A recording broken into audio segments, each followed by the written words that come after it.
Hello, my darlings. Madam Raven here, and it is Saturday again, which can only mean more Sweeney Todd. I'm not sure how well this series is being received, so please let me know if you like it or you don't like it. Please comment. The future of this show hangs in the balance.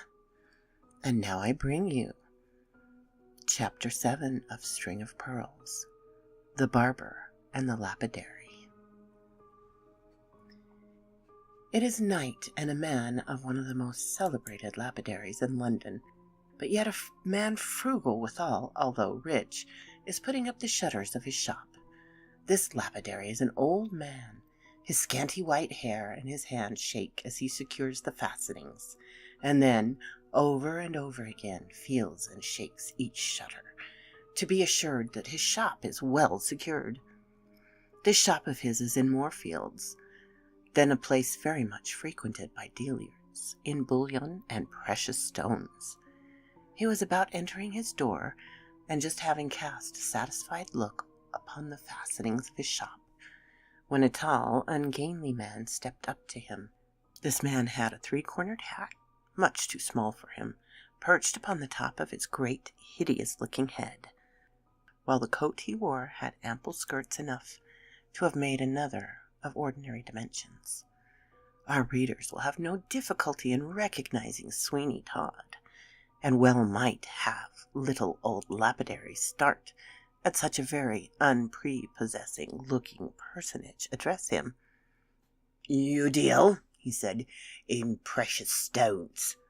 "Yes, I do," was the reply, "but it's rather late. Do you want to buy or sell?" "To sell." "Oh, I dare say it's something not in my line. The only orders I get are for pearls, and they're not in the market." "And I have nothing to sell but pearls," said Sweeney Todd. "I mean to keep all my diamonds, my garnets, topaz, brilliants, emeralds, and rubies." "The deuces to you!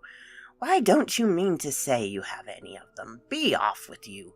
I'm too old to joke with, and I'm waiting for my supper.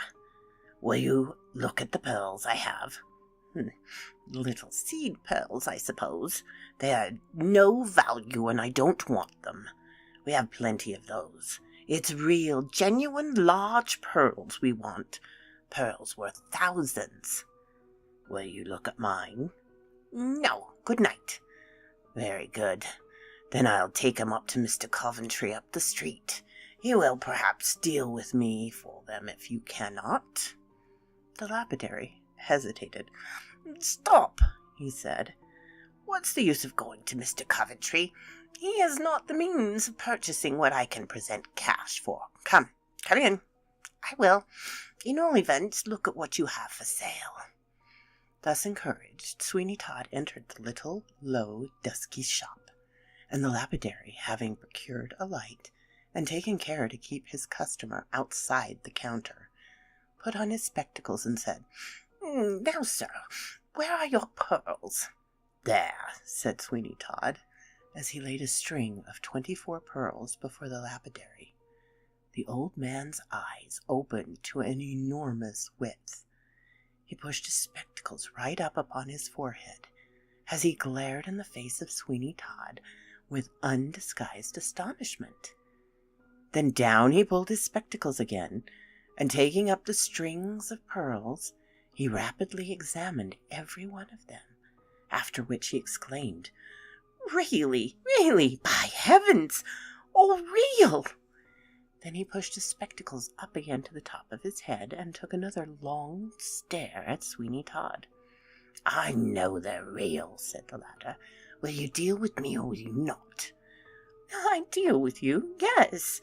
I'm quite sure that they are real. Let me look again. Oh, I see. Counterfeits. But so well done that really, for the curiosity of it, I will give you £50 for them." "I'm fond of curiosities," said Sweeney Todd, "and as they are not real, I'll keep them. They will do for a present to some child or other. What? Give those to a child? You must be mad! That is to say, not mad, but certainly indiscreet.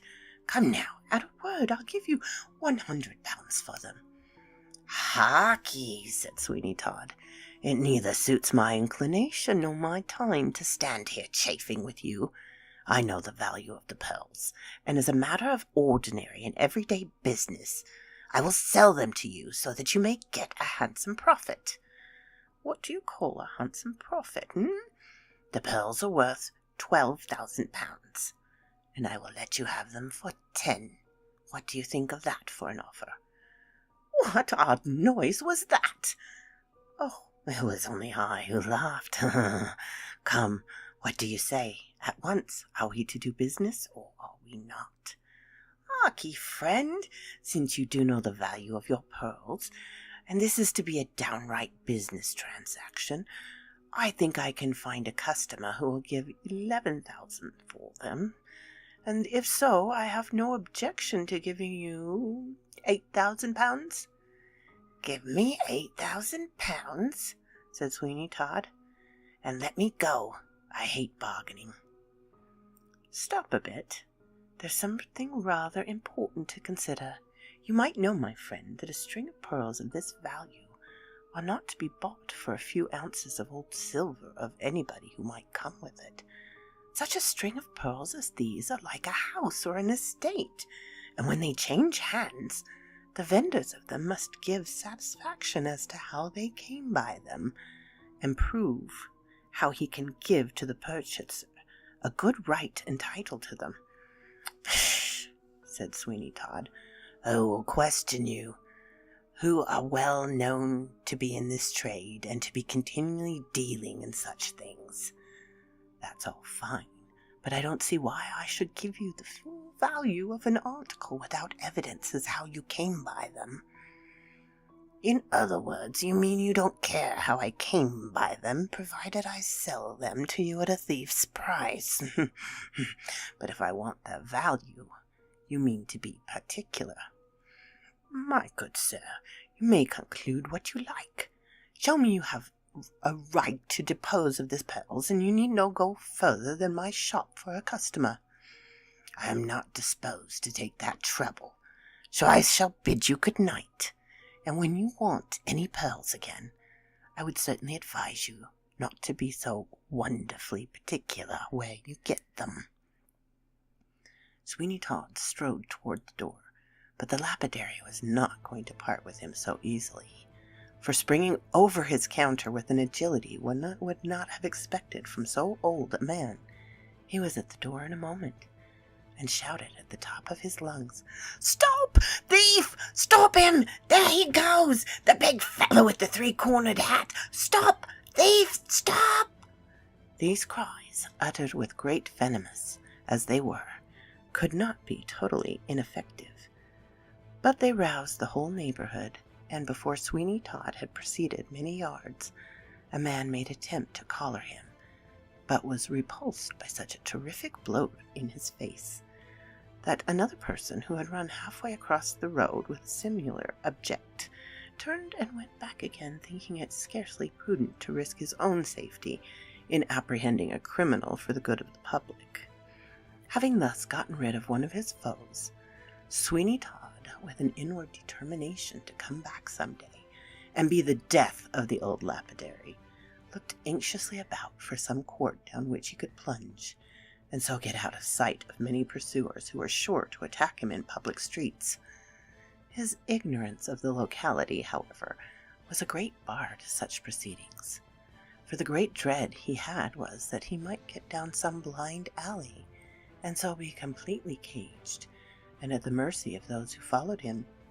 He pelted on at tremendous speed, but it was quite astonishing to see how the little old lapidary ran after him, falling down every now and then, and never stopping to pick himself up, as people say, but rolling on and getting to his feet in some miraculous manner. It was quite wonderful to behold, particularly in one so aged, and so apparently unable to undertake any active exertion. There was one thing, however, he could not continue doing, and that was to cry, "Stop, thief!" for he had lost his wind and was quite incapable of uttering a word. How long would he have continued the chase is doubtful, but his career was suddenly put to an end as to that regard, by tripping his foot over a projected stone in the pavement, and shooting headlong down a cellar which was open. But abler persons than this little old lapidary had taken up the chase, and Sweeney Todd was hard-pressed, and, although he ran very fast, the provoking thing was that in consequence of the cries and shouts of his pursuer, new people took up the chase, who were fresh and vigorous and close to him. There is something awful in seeing a human being thus hunted by his fellows, and although we can have no sympathy with a man such as Sweeney Todd, because, from all that has happened, we began to have some very horrible suspicions concerning him, still, as a general principle, it does not decrease the fact that it is indeed a dreadful thing to see a human being hunted through the streets.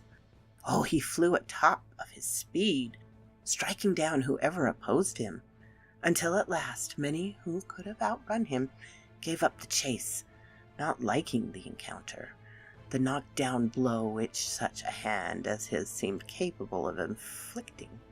His teeth were set, and his breathing came short and laborious, just as a man sprung out at a shop door and succeeded in laying hold of you. "I have got you, I have," he said. Sweeney Todd uttered not a word, but, puffing forth an amount of strength that was perfectly prodigious, he seized the man with a great handful of his hair and his clothes behind, and flung him through the shop window, smashing glass, framework, and everything in his progress. The man gave a shriek, for it was his own shop, and he was a dealer in fancy goods of the most flimsy texture, so that the smash with which he came down among his stockpile in trade produced at once what haberdashers are so delighted with in the present day, a ruinous sacrifice. This occurrence had a great effect upon Sweeney Todd's pursuers.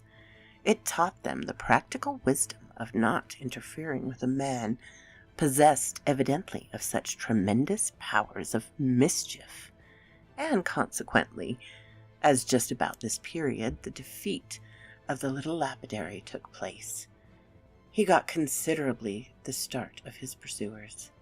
But he was by no means yet safe. The cry of "Stop, thief!" still sounded in his ears, and on he flew, panting with the exertion he made, until he heard a man behind him say, "Turn into the second court on your right, and you'll be safe. I'll follow you. They shan't nab you if I can help it." Sweeney Todd had not much confidence in human nature. It was not likely he would, but, panting and exhausted as he was, the voice of anyone speaking in friendly accents was welcome, and rather impulsive than from reflection, he darted down the second court to his right. So quoth this raven.